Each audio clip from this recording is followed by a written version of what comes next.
conférence, je vous demande d'applaudir bien fort Adrien Leroux, directeur général associé New Tank Cities.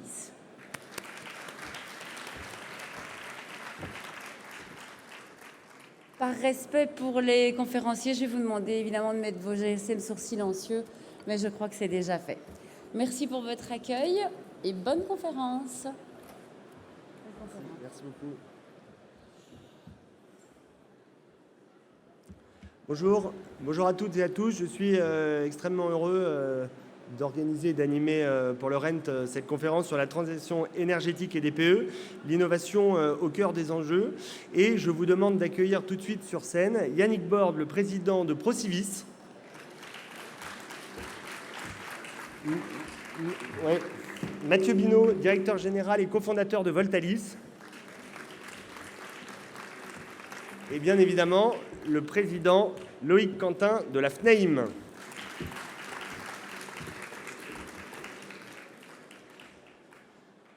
Eh bien, je vous propose de tout de suite rentrer dans le vif du sujet avec un rapide rappel des faits sur le diagnostic de performance énergétique qui a donc pour objectif de renseigner sur la performance énergétique et climatique d'un logement ou d'un bâtiment avec les fameuses étiquettes A et G en évaluant sa consommation d'énergie.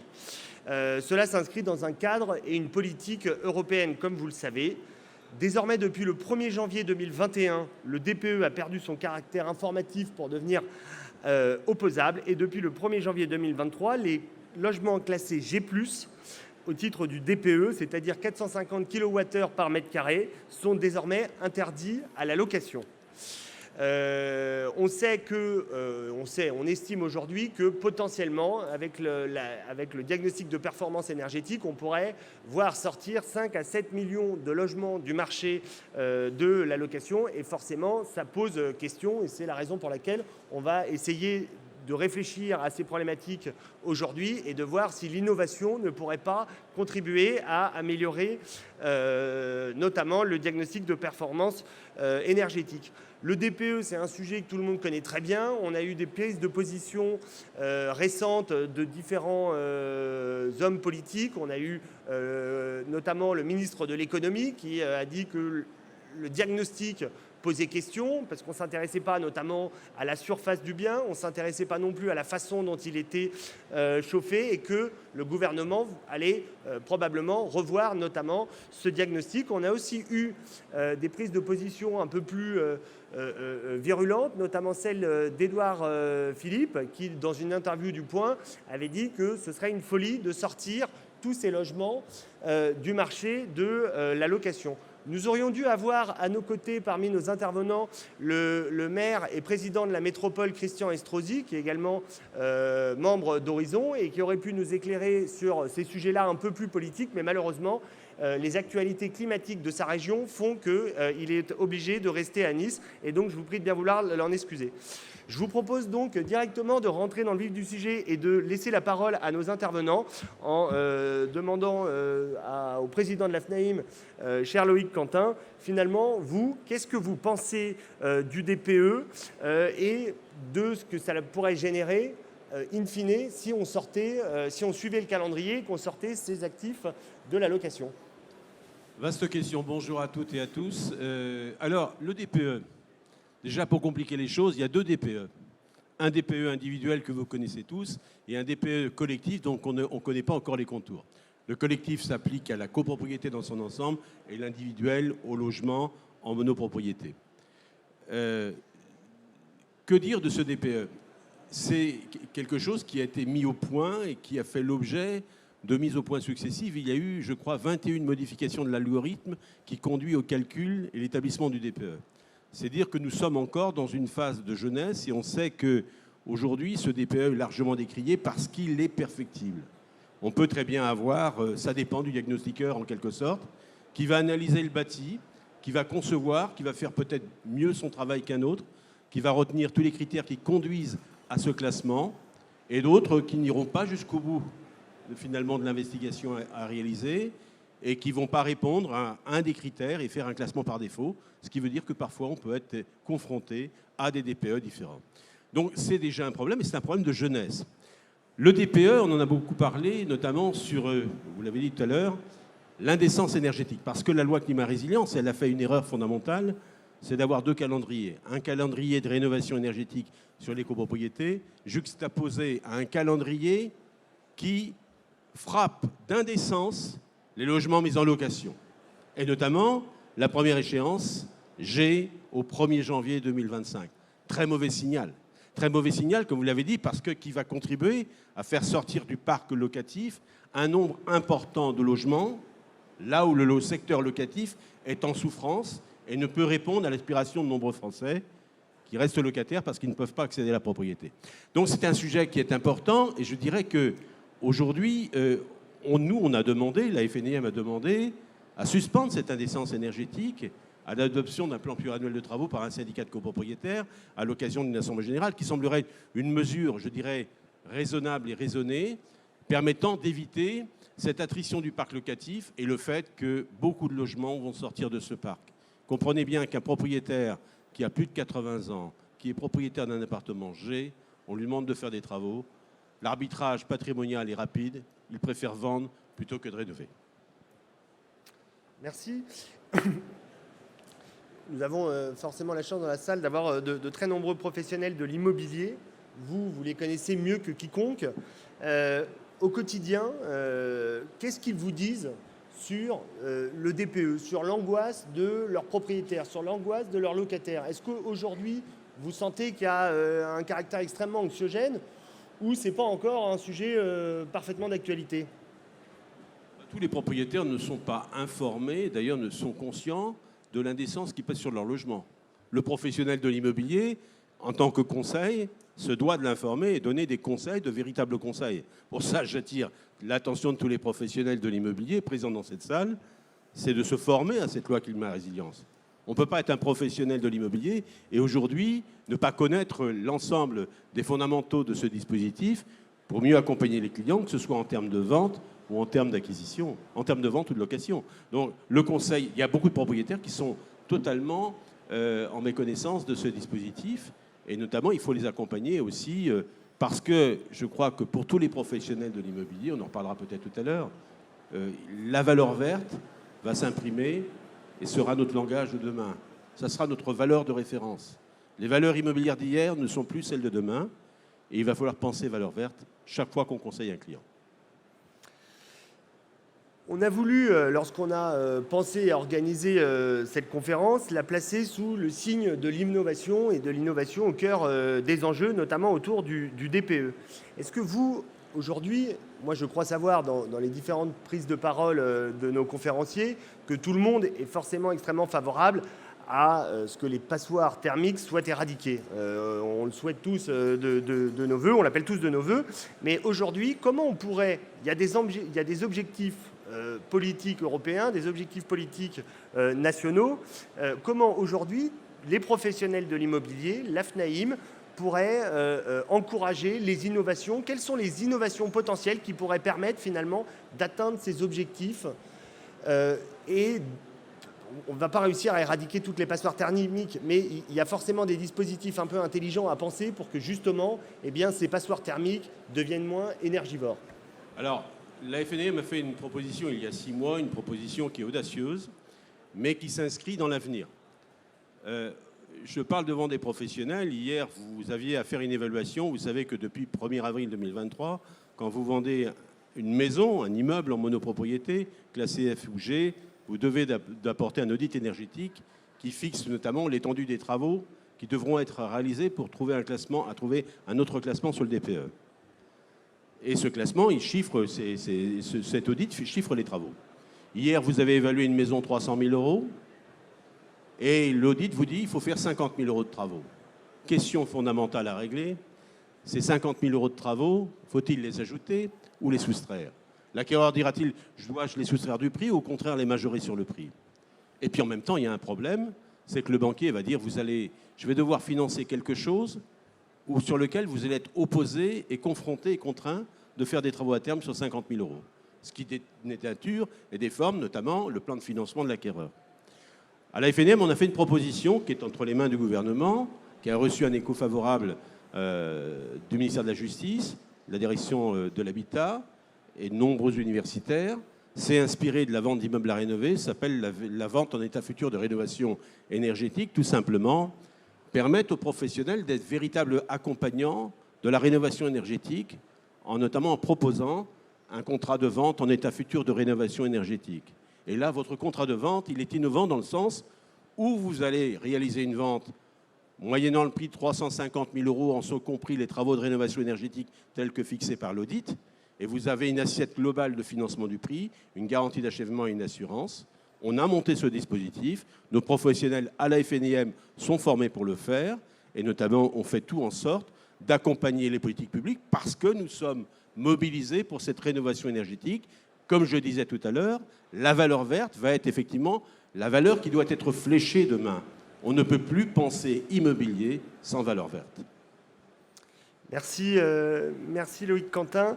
Yannick Borde, vous êtes le président de Procivis. Et en qualité de président de Procivis, peut-être que vous d'ailleurs vous pouvez présenter Procivis à notre auditoire. Comment vous et vos équipes appréhendez ce fameux DPE ? Bonjour à tous. Donc, le réseau Procivis, c'est un réseau de 46 sociétés. On est 3500 collaborateurs et on est à la fois promoteur, constructeur de maisons individuelles, 7/8e promoteur suivant les années, 2e constructeur de maisons individuelles, principalement sur une marque qui s'appelle Maison d'Enfance. On est 4e administrateur de biens avec pratiquement 900 000 lots gérés et à 85% sous la marque IMO de France. Puis on a la particularité aussi d'être à la gouvernance d'un ensemble d'organismes HLM à travers un groupe qui a été créé il y a quelques temps qui s'appelle Procivis Logement Social pour 65 000 logements gérés sur la France. Donc on est un peu sur toute la chaîne du logement. Et avec une particularité également, c'est qu'on est de statut coopératif, c'est-à-dire que, comme toutes les structures coopératives, notre performance économique, elle est pas prélevée par un actionnaire, elle reste dans les réseaux. Et nous, ça nous amène donc notamment à conduire des politiques publiques, accompagner les politiques publiques en matière d'amélioration du logement, et bien évidemment aujourd'hui en lien avec la précarité énergétique. Alors d'abord, moi, ce que je souhaiterais dire, dans la continuité de ce qu'a dit Loïc Quentin, c'est que la profession aujourd'hui, je pense que dans son ensemble, elle ne remet pas en cause les objectifs de la loi climat-résilience. Il y a des objectifs liés au DPE, il y a des objectifs liés à la performance énergétique, il y a des objectifs assez compliqués aussi autour de l'étalement urbain, par exemple. Voilà, donc on ne remet pas en cause nécessairement ces objectifs-là. Par contre, ce qui est certain, c'est qu'ils ont été imaginés, alors votés non, mais imaginés en tout cas dans une période où les données macroéconomiques n'étaient pas tout à fait celles qu'on a aujourd'hui. Et donc, tout à l'heure vous citiez Édouard Philippe qui a tapé un peu sur la question ces derniers temps. C'est un peu sa lecture, c'est-à-dire ce qu'il a surtout déclaré, c'est de dire on ne remet pas en cause les objectifs, on remet par contre en cause peut-être, ou on réajuste le chemin, la temporalité pour y parvenir. Nous, notre lecture de cette question du DPE, alors d'abord, il faut reconnaître quand même que l'État, on va dire que c'est l'État, mais enfin la filière, je ne sais pas, l'État en tout cas, s'est bien pris les pieds dans le tapis quand il a fallu le mettre en action, puisqu'on avait des algorithmes qui n'étaient pas stabilisés, on avait des formations qui n'étaient pas faites, voilà. Donc on s'est retrouvé quand même quelques mois à être dans une incertitude pour nos clients acheteurs et nos clients vendeurs, que quand vous êtes intermédiaire dans un contexte comme ça, c'est quand même pas la situation la plus confortable. Surtout que c'est quand même quelque chose qui a un vrai poids juridique. Donc je pense qu'on a surtout besoin, et Loïc évoquait les 21 modifications des algorithmes, mais je pense qu'il y en a d'autres en préparation. On a quand même besoin d'avoir quelque chose aujourd'hui qui soit complètement stabilisé, complètement verrouillé et sécurisé, et dont la remise en cause, enfin en tout cas la valorisation, ne peut pas dépendre de la qualité ou pas du diagnostiqueur, quoi. Il va falloir qu'on arrive à un moment donné à trouver quelque chose qui soit musclé sur le plan du rendu, parce que demain, ça engage quand même des conséquences assez fortes. Et ces conséquences, elles sont en plus renforcées avec la loi climat-résilience et les conséquences, notamment en fonction de l'étiquette énergétique, sur la possibilité de louer ou la possibilité, dans un premier temps, de ne pas réajuster les loyers. Ce qui est certain, c'est que tous ensemble, et le sujet innovation, bien évidemment, est en premier lieu à ce niveau-là, tous ensemble, il va falloir y aller. Alors, est-ce qu'on va tenir les échéances ? La réponse est non, on le sait. On verra comment ça va se passer. En même temps, je pense quand même qu'il faut quand même qu'on accélère et qu'on s'engage. Donc, c'est pas facile, parce qu'il y a quand même quelques freins. Et les freins, ils sont pas nécessairement les mêmes, suivant que vous êtes en logement individuel ou en logement collectif. En logement individuel, je pense qu'à l'exception, avec une plus grande massification de certains outils de communication, avec le développement sur le territoire des OPA, avec un peu une innovation dans l'animation de ces OPA, opérations programmées d'amélioration de l'habitat, qui sont à l'initiative des collectivités locales, je pense que sur la partie du parc existant individuel, on devrait pouvoir être capable d'accélérer certaines transformations. Par contre, il faut avoir aussi une vérité du discours. Ce n'est pas parce que vous faites 40 000 euros de travaux de rénovation énergétique sur un logement que votre logement il prend 40 000 euros de valeur. Enfin, ça peut être le cas, peut-être, mais ça peut aussi, dans beaucoup de situations, je pense, ne pas être le cas. Donc là, il y a un discours et un déploiement qui est pas satisfaisant, mais qui, à mon sens, devrait pouvoir être amélioré assez facilement. En copropriété, on a quand même des freins, quoi. On a des freins sur les processus de décision, qui sont ce qu'ils sont. Alors, il y a des réflexions en cours pour en alléger. Nous, on avait fait des propositions dans une loi précédente où on était en train de dire que c'est un peu embêtant que ce soit les absents qui aient raison. Normalement, il y a un dicton qui dit que les absents ont tort, donc il faudrait que ce soit aussi un peu le cas en copropriété. Alors, l'absent qui n'a pas donné pouvoir, hein. L'absent absent. Hein. Voilà. Mais il y a un processus de validation et décision, à mon avis, à réexplorer, sans pour autant remettre en cause quand même le droit à s'opposer, bien évidemment. Et puis, le réseau Procivis porte depuis pas mal de temps un projet qui est de dire où est la faille, en fin de compte, de la massification. Il y a le process de décision.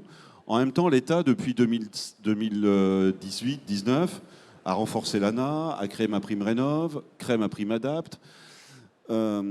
C'est pas parfait. Il y a plein de choses qui sont à corriger, vraisemblablement, à simplifier notamment, et à rassurer en même temps. Pour autant, il a impulsé sur le parc existant un certain nombre de choses. Je ne dirais pas du tout la même chose si on parlait de la construction neuve. Ce n'est pas l'objet de la table ronde, mais je suis très critique, et beaucoup plus critique en tout cas sur la construction neuve. Et donc, qu'est-ce qui manque pour que ça accélère ? Donc, on a ce process de décision qui est un peu compliqué, et nous, on pense que l'une des raisons de la non-acceptation aujourd'hui, de la difficulté d'accélération de la rénovation énergétique, c'est une offre financière bancaire qui est insatisfaisante. Aujourd'hui, tout existe. L'éco-PTZ, il existe. On a les histoires de C2E, c'est un peu compliqué, je ne vais pas en développer, mais qui peuvent contribuer au financement dans le cas des copropriétés. Les banques avaient le loisir d'imaginer une offre crédit travaux spécifiques, et ça ne décolle pas. Donc à un moment donné, pourquoi ça ne décolle pas ? Ça ne décolle pas parce que le réseau bancaire tel qu'il est organisé aujourd'hui n'est pas franchement organisé pour répondre aux X copropriétaires qui vont chacun aller voir leur X conseillers clientèle dans leurs X banques différentes. Voilà. Donc il y a certainement un financement, ce qu'on appelle nous le reste à charge, qui mérite d'être retravaillé et d'être accéléré. Et il y a un enjeu colossal, c'est qu'on est quand même tous, même si tout le monde aujourd'hui a plaisir à être là, et on est plutôt dans un moment de légèreté et de détente, en tout cas pour nous, par rapport au quotidien qu'on vit sur le contexte du marché immobilier. Et si cette offre existante sur le parc bâti actuel ne se redynamise pas, ou si en tout cas elle est réduite par cette exigence énergétique, certains anciens ministres ont parlé de bombe sociale. Je pense que la bombe sociale, moi je pense qu'on y est déjà pour une partie, mais elle va s'accélérer. Et donc il y a urgence à ce que tous ensemble on trouve les bonnes formules pour sécuriser les opérations et donc sécuriser ce DPE une bonne fois pour toutes, le rendre performant, parce que je dis un peu de mal de nos amis banquiers, mais nos amis banquiers, ils ne sont pas aussi à l'aise compte tenu du doute qui peut subsister sur la performance énergétique à laquelle on avance, quoi. Voilà, donc il y a toute une petite sécurisation quand même à amener comme ça sur l'ensemble de la filière. Merci. Si on regarde finalement le sujet, pour essayer d'atteindre les objectifs de la loi climat et résilience, c'est des aides du gouvernement, des aides de l'ANA, l'éco-PTZ. Ici, on a la chance d'avoir beaucoup d'acteurs de la PropTech. On va aussi écouter Mathieu Binot, qui est le directeur général de Voltalis, qui propose une solution qui n'est pas forcément celle adaptée au DPE, mais qui me paraît être une solution intéressante. Est-ce qu'il y a des innovations qui pourraient venir d'acteurs qui ne sont pas le gouvernement, qui ne sont pas les banques ? Vous voyez, quand le ministre de l'économie dit qu'il faut peut-être voir la façon dont on se chauffe, qu'il faut regarder la surface du bien. Il y a des sujets intéressants. Si on rénove un troisième étage, un premier étage, eh bien, c'est très bénéfique au second étage. Il y a probablement des innovations qui ne sont pas des innovations au niveau de l'État, qui sont attendues, qui pourraient avoir lieu et qui pourraient permettre d'atteindre ces objectifs. Est-ce que vous en voyez quelques-unes, vous, à ce jour, ou pas vraiment ? Je vais plutôt laisser mon voisin répondre là-dessus, mais en fin de compte, pourquoi on bloque sur un certain nombre de sujets, c'est que, et ça vaut pour un peu toute la politique du logement d'ailleurs, hein, c'est qu'on pense pouvoir faire partout la même chose en termes de solutions. Donc voilà, on impose des règles qui sont unanimes. Effectivement, alors même s'il y a quelques modérations, mais aujourd'hui, dans le contexte actuel que l'on a et la politique du logement telle qu'on est conduite par le gouvernement, si nous tous on se prend pas en main pour apporter des solutions, je pense qu'elles viendront difficilement ou en tout cas assez tardivement pour beaucoup d'entre nous.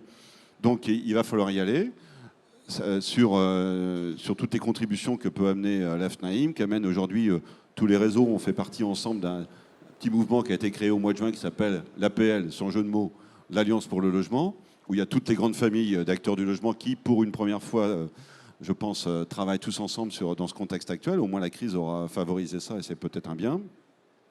Mais après, les innovations, il va falloir les trouver. Par contre, il va falloir les graduer, il va falloir les amener cas par cas. Et puis, n'oublions pas non plus qu'elles doivent aussi s'inscrire dans une capacité de solvabilisation de nos clients en matière de coûts travaux. Et puis, il y a une limite aussi à tout ça. C'est comme toute industrie, il y a un outil de production. L'outil de production, c'est le filière bâtiment.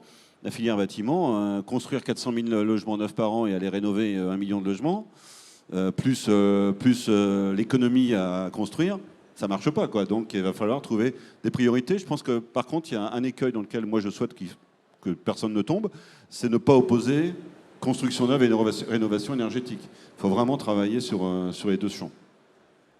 Merci, vous avez raison, on va laisser... et peut-être qu'on vous laissera réagir aux propos de Mathieu Binot.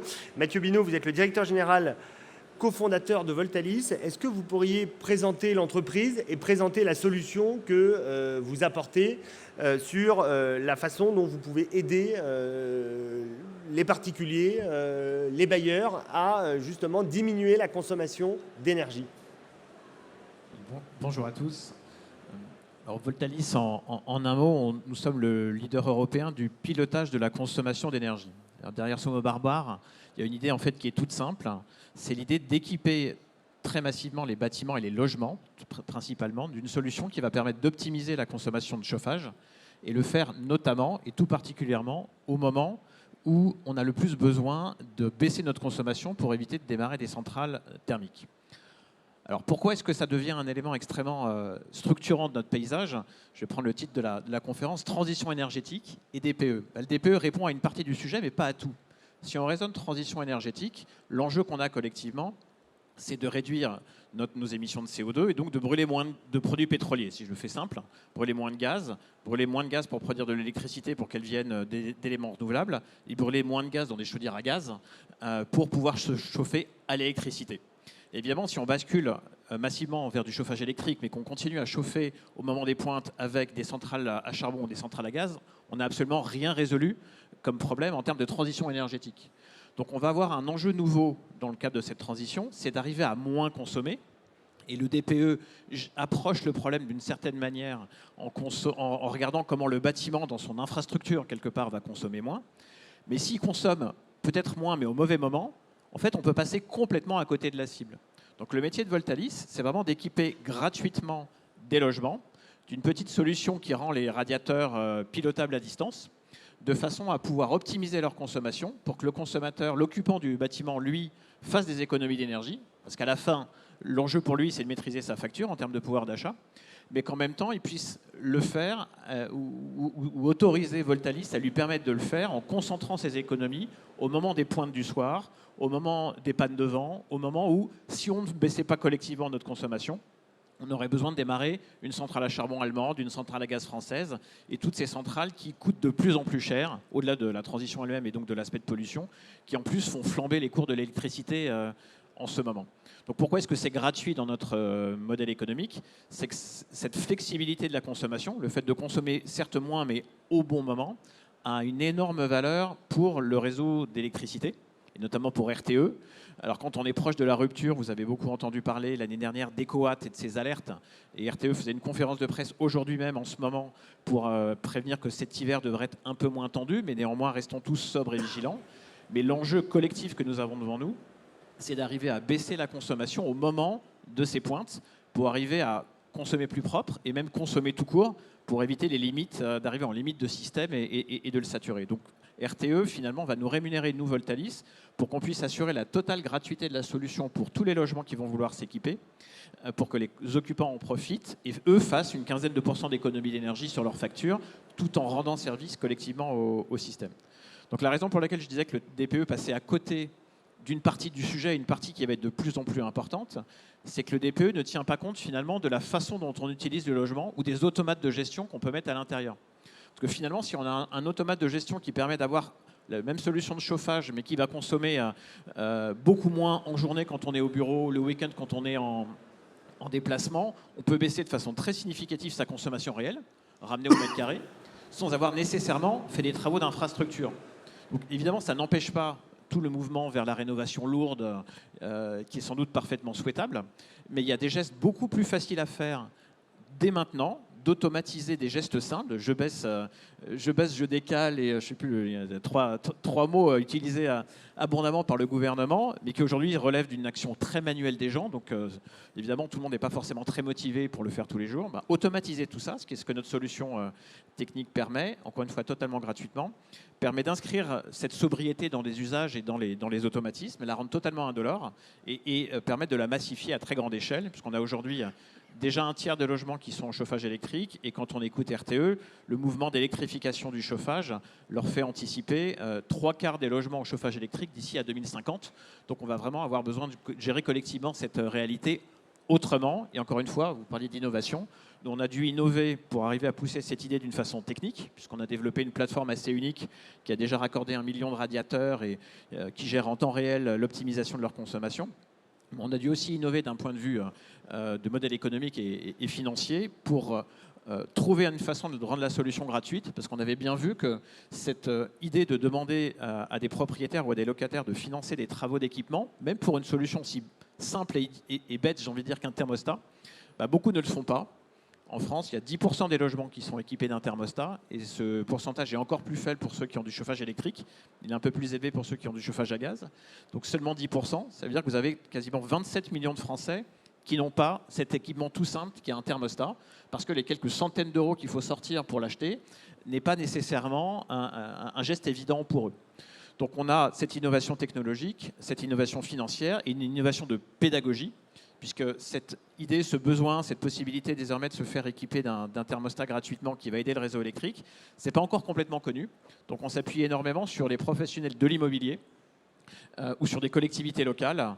Typiquement, on est en train de discuter d'opérations de déploiement dans des communes du sud de la France, Nice entre autres. On aurait pu en discuter avec Christian Estrosi, mais on en fait dans toute la France, mais également avec des bailleurs sociaux, avec des groupes immobiliers. On a signé récemment un accord avec Thierry Immobilier. On a fait énormément de campagnes d'information avec des acteurs de l'immobilier qui, eux, sont en contact finalement avec des propriétaires ou des occupants qui font face à ce besoin, cette envie de trouver des solutions d'économie, qui ne sont pas forcément au courant de toutes les solutions possibles, notamment à coût nul.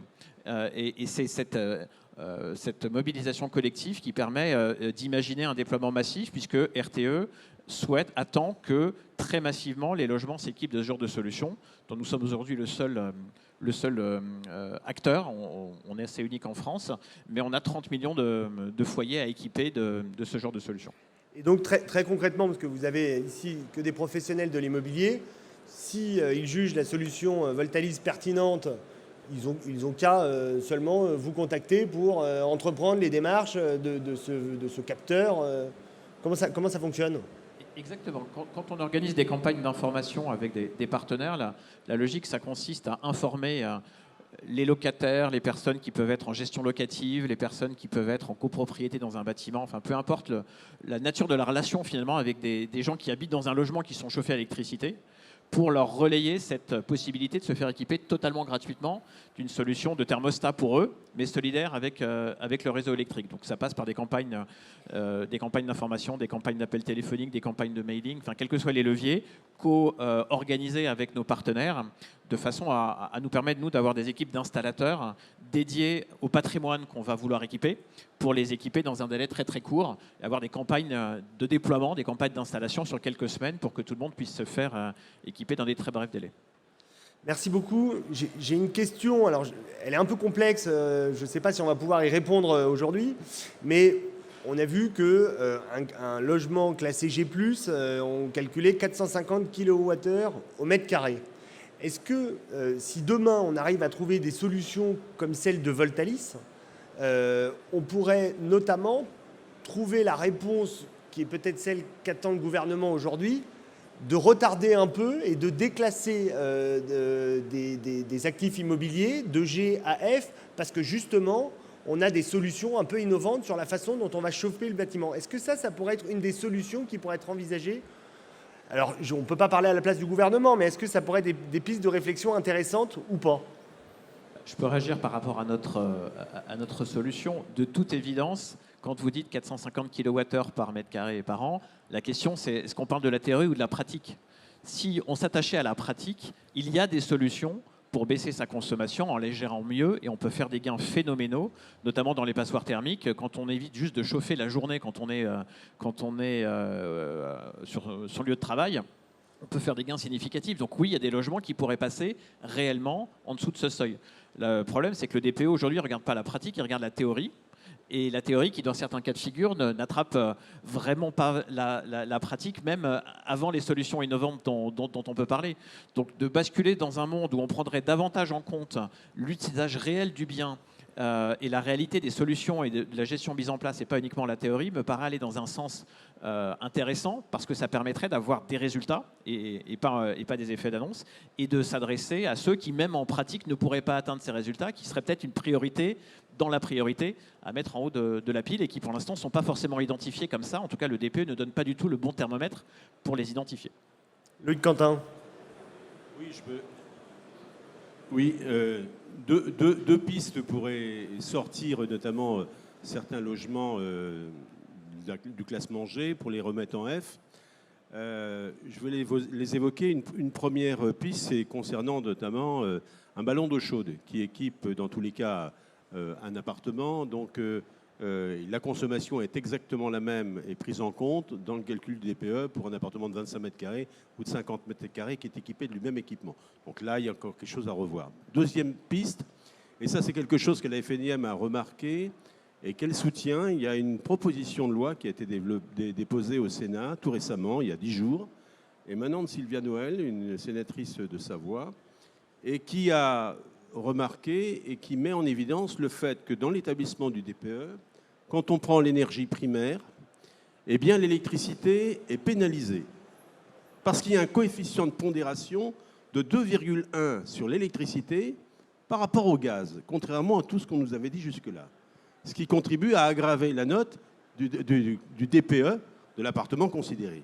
Donc si cette proposition de loi est adoptée, validée par l'Assemblée nationale, on arriverait en quelque sorte à faire ressortir des appartements qui sont classés G et les remonter en F. Parce que quand même, l'électricité, je vais faire plaisir à mon voisin, à 92%, l'électricité est décarbonée.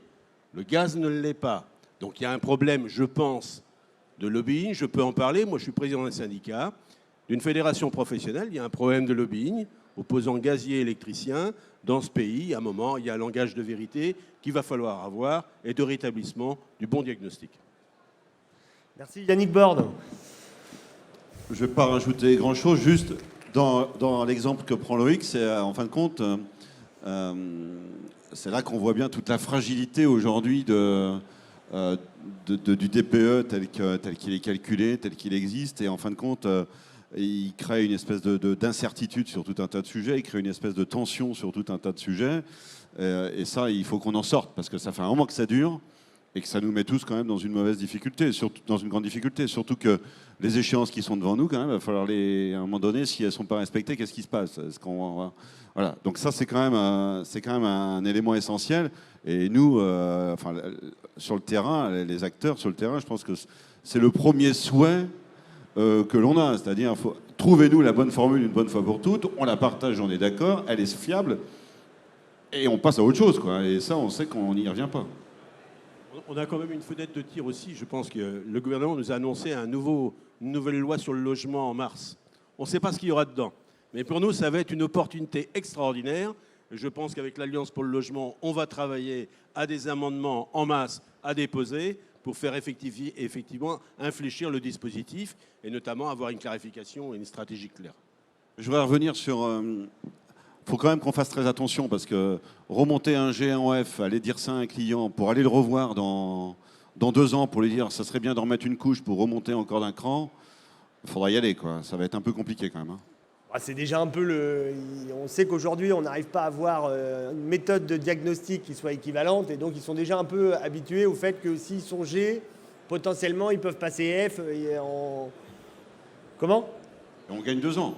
Oui, mais en même temps, on a besoin. Là, je crois que le vrai sujet en ce moment, c'était que tout le monde est favorable aux objectifs de la loi climat et résilience. Tout le monde est convaincu, je crois qu'absolument tout le monde, qu'on ne tiendra pas le calendrier qui est prévu. Et donc, à un moment, le gouvernement cherche, dans ses dernières prises de position, justement, à essayer de retarder par des dispositifs et par des innovations, en s'intéressant notamment au chauffage.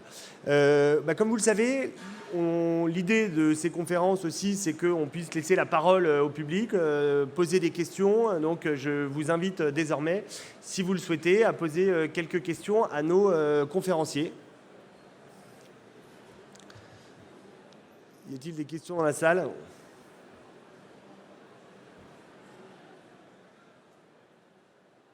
Il n'y a pas de questions dans la... Ah, il y a une question au fond à gauche. Tiens, on peut...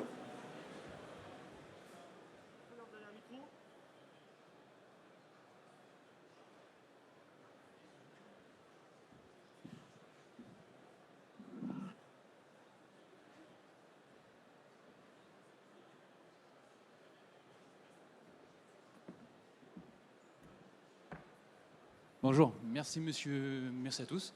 J'ai une question pour Monsieur Binot. J'ai regardé un petit peu votre produit, ils sont très intéressants. Vous avez pas mal de concurrents sur le marché. Votre solution est gratuite. Je voudrais connaître un petit peu plus et comprendre quel est votre modèle économique. Bien sûr. Alors, il y a effectivement beaucoup de thermostats sur le marché. Nous, notre approche, était vraiment de partir du besoin du système électrique lui-même. Et donc, le modèle économique repose complètement sur le besoin qu'a le système électrique de pouvoir baisser la consommation à certains moments. Et notre solution, finalement, elle va permettre de fournir à un occupant toutes les fonctions d'un thermostat qui va pouvoir piloter lui-même son chauffage, le réduire, le programmer à certains horaires ou le réduire de sa voiture quand il est parti de chez lui. On va se servir du même matériel pour, à certains moments, venir optimiser sa consommation sans impacter son confort, à un moment où, sinon, on aurait dû démarrer une centrale. Et en fait, nous, on est rémunéré à la place de la centrale qui n'a pas tourné. Donc si demain, entre 6h et 8h le soir, je propose à RTE de réduire de plusieurs centaines de mégawatts la consommation française, ça va éviter de démarrer une centrale de plusieurs centaines de mégawatts qui du coup ne tourne pas, ne brûle pas de gaz et économise ses coûts. Et nous, on va être payé, moins cher d'ailleurs que la centrale, mais à la place de la centrale, pour avoir évité de produire. Donc on est vraiment on produit des économies d'énergie quelque part, mais on le produit d'une façon qui est prédictible et qui du coup permet d'éviter de se passer de tout un tas de centrales ou de réseaux de transport d'électricité, parce qu'on sait s'engager sur un résultat et s'engager sur les économies d'énergie quelque part et les déclencher sans impacter le confort de l'occupant. Et on a fait ce choix historique de plutôt assurer une totale gratuité de la solution pour les occupants, en étant rémunéré par RTE sur la longue durée, puisque l'investissement est quand même assez significatif par logement et on met plusieurs années avant au moins de rembourser l'investissement, par opposition à un modèle où on aurait pu vendre la solution au consommateur et le laisser se faire rémunérer. Mais là, on est typiquement dans le cas des décisions d'investissement un peu compliquées, un peu lourdes. Pour le consommateur, c'est toujours trop d'euros à sortir, un revenu assez aléatoire, il ne connaît pas le sujet, il ne connaît pas le marché, il n'est pas spécialiste. Donc on a préféré vraiment simplifier complètement la solution pour que ça soit gratuit. C'est-à-dire le matériel, l'installation, il n'y a pas d'abonnement, enfin il n'y a absolument rien, parce que c'est finalement un service que l'on rend à RTE et qui nous rémunère en fonction du service qu'on lui rend. C'est-à-dire qu'il ne nous croit pas sur parole. Là, pour reprendre mon exemple sur les DPE, on n'est pas sur la théorie, on est sur la pratique. C'est des économies d'énergie réelles qu'on génère et qu'on mesure. C'est pas de la théorie de ça serait bien d'avoir un boîtier quelque part, on ne sait jamais. Voilà, donc notre modèle économique, il est totalement transparent et simple. C'est RTE, donc le système électrique, qui nous paye à la place de la centrale qui n'a pas tourné lorsque nous, on optimise et on baisse la consommation des gens au moment utile. Merci beaucoup. Avant de conclure, je voudrais quand même finir par une question un peu poil à gratter, qui se adressera peut-être plus à Loïc Quentin. Vous aviez évoqué la loi logement qui est attendue en mars prochain. On a suivi avec Imo Matin, avec News Tank City, les médias que je co-dirige, notamment tout ce qui s'est produit au travers du CNR Logement, 200 professionnels pilotés par Christophe Robert, Véronique Bédac, 3 groupes de travail, des rapports de qualité et finalement très peu de propositions qui ont été retenues. Est-ce que vous pensez que la prochaine loi logement, il pourrait y avoir des éléments tangibles sur le DPE, sur la rénovation, sur la construction? Est-ce qu'aujourd'hui vous y croyez? Je suis sûr que vous l'espérez, mais est-ce qu'en tout cas vous avez des signaux qui vous laissent à penser qu'on pourrait avoir une loi logement qui soit encourageante pour le marché? On peut toujours avoir de l'espoir, je l'aimerais, j'aimerais bien. Mais l'exercice, il est très compliqué et je pense que le CNR, si ses travaux avaient pu être exploités, il l'aurait déjà été. En réalité, 200 propositions qui ont été émises pour pas grand-chose. Et je dirais qu'aujourd'hui, on est confronté à plusieurs problématiques. Une problématique notamment de recettes, un budget de l'État qui est exsangue et qui ne peut plus se permettre notamment d'alimenter, de soutenir le secteur du logement et de l'immobilier. La fin du Pinel, fin 2024, en est l'exemple le plus précis. Donc on est plutôt sur des budgets rabotés, donc aucune bonification, aucune amélioration sur un plan financier. Sur un plan politique, il faudrait déjà, et je le dis souvent, que notre président de la République aime le logement et l'immobilier en général pour pouvoir s'y intéresser et faire en sorte que son gouvernement travaille. Mais je crois que l'orientation principale, je vois 2 axes finalement qui se distinguent, même si aujourd'hui au niveau de l'Assemblée nationale, il n'y a pas de fuite, si au niveau du Sénat, il n'y a pas d'information, on parle d'une loi logement, est-ce qu'elle arrivera réellement? Mais en réalité, les 2 axes principaux de cette loi logement, bien évidemment le secteur social comme il l'a été, il a une dotation budgétaire de 1,2 milliard d'euros complémentaires dans la loi de finances confirmée par le nouveau ministre du Logement, renforcement du social et surtout une petite musique qui arrive avec une loi de décentralisation après le grand mouvement de 1983 que nous avons connu, une décentralisation, faire en sorte que l'État se décharge de la fonction qui doit être une fonction régalienne, essentielle à tout pouvoir de loger l'ensemble de ses concitoyens, finalement de décharger cette mission auprès des EPCI ou des agglomérations. La décentralisation de la politique du logement, ça peut être un grand débat politique, mais là je crois que notre fédération et l'ensemble des syndicats et les forces immobilières, dans tous les cas, se mobiliseront parce que ça sera un enjeu essentiel, mais c'est quelque chose qui est en train de se détacher, mais je ne crois pas à beaucoup de rénovations, beaucoup d'innovations et surtout pas une refondation de la politique du logement alors que nous en avons besoin. Nous sommes au bout d'un cycle, au bout d'un système, il faut avoir une vraie réforme. Vous voulez que je dise un mot là-dessus? Ouais, si vous voulez. On va faire court. Quand on regarde les grandes lois logements qui ont été produites par le passé, elles ont amené des solutions techniques ou elles ont apporté des réponses. Elles n'ont jamais créé de dynamique de marché. Elles n'ont jamais. Donc, c'est pas le but d'une loi. Sauf s'il y a des dispositifs très puissants, mais ça sera certainement pas le cas, comme l'a dit Loïc, pour les raisons qu'il a évoquées. Donc, moi, j'ai bien peur que ça soit pas qu'on règle quelques irritants, mais qu'on n'ait pas pour autant une dynamique. Ce qui est certain aujourd'hui, c'est qu'il y a un secteur d'activité qui baisse de moins 50 depuis plusieurs mois. Que vous preniez les permis de construire, que vous preniez les OS travaux, donc c'est des choses qui sont décalées, mais on a les mêmes indicateurs, les offres de crédit. Donc, il n'y a pas beaucoup d'économies et d'industries qui peuvent se permettre d'être durablement sur une pente comme ça. Donc il va bien falloir trouver une solution, surtout qu'en face, c'est là où on a quand même tous, et j'espère vous tous, beaucoup d'espoir, c'est qu'il y a un besoin. Donc à un moment donné, la demande, elle est compliquée, l'offre, elle est compliquée, mais le besoin, il est là. Donc il va falloir le trouver. Après, pour sévir dans ce secteur depuis quand même pas mal de temps, je pense qu'il va falloir qu'on s'organise plus entre nous. C'est-à-dire, Loïc a évoqué les finances de l'État qui sont ce qu'elles sont et sur lesquelles il ne faut pas rêver, il n'y aura pas de rallonge là-dessus, même ça risque d'être encore un peu raboté. Donc à nous de voir comment l'offre que l'on produit aujourd'hui, la gestion que l'on a, et c'est là où on peut revenir sur le volet innovation, sur beaucoup de champs.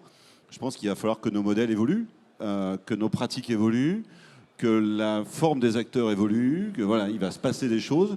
Parce que si on espère rester dans la même configuration, alors quand je dis ça, j'ai pas nécessairement beaucoup de réponses à l'heure où on se parle. Hein. Si on veut rester dans la même configuration avec un peu la défense toujours des mêmes sujets, je pense qu'on risque on risque de ne pas avoir beaucoup d'écoute et en même temps, on va creuser encore plus cette crise que l'on a aujourd'hui. Donc, savoir si on joue ce rôle.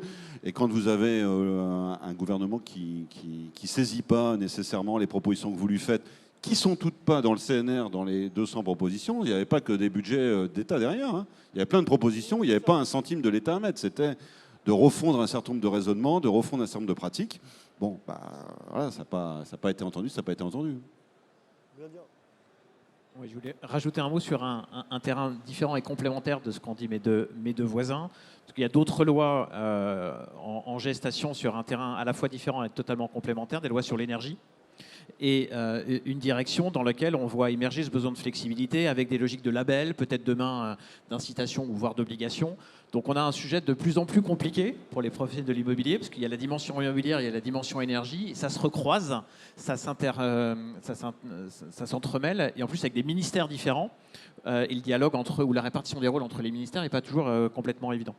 Donc nous on en a tiré une conclusion assez forte, c'est que pour que ça marche, il y a un besoin de simplifier les choses pour les consommateurs eux-mêmes, et de leur amener des solutions clés en main, et idéalement avec du tiers financement.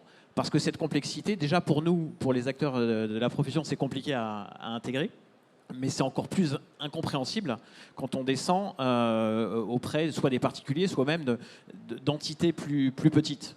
Donc cette idée de tiers financeurs et de solutions clés en main, c'est exactement ce que cherche à pousser en ce moment le gouvernement, par exemple avec leur plan thermostat, qui a demandé à toutes les enseignes d'essayer de proposer des solutions d'installation de thermostat clé en main aux particuliers, parce que le clé en main, c'est une façon d'essayer de supprimer les obstacles à la prise de décision. Et quelque part, je vais partager un chiffre, moi, qui m'a quand même beaucoup frappé au début de Voltalis. On a une solution qui est quand même originale, atypique, pas très connue. Lorsqu'on a quelqu'un en face de nous, un particulier, un occupant, un propriétaire, qui écoute cette proposition toute simple de s'équiper d'un thermostat connecté qui aide le réseau, gratuitement, 75% des gens demande à être équipé. Vous auriez une offre commerciale avec de la concurrence, je dois choisir, je dois benchmarker, etc. Vous tomberiez à 5%. Quoi. Je viens des télécoms. Dans les télécoms, il y a de la concurrence. C'est très compliqué de convaincre le consommateur qui, à la fin, plutôt hésite et à la fin ne passe pas à l'acte. Donc, simplifier les offres pour que le passage à l'acte soit beaucoup plus facile, ça fait aussi partie des innovations essentielles si on veut à la fin avoir un vrai effet de transformation sur le parc immobilier. Merci beaucoup. Loïc Quentin, président de la FNAIM, Mathieu Binot, directeur général de Voltalis, Yannick Borde, président de Procivis. Merci infiniment. Je vous propose de les applaudir bien fort.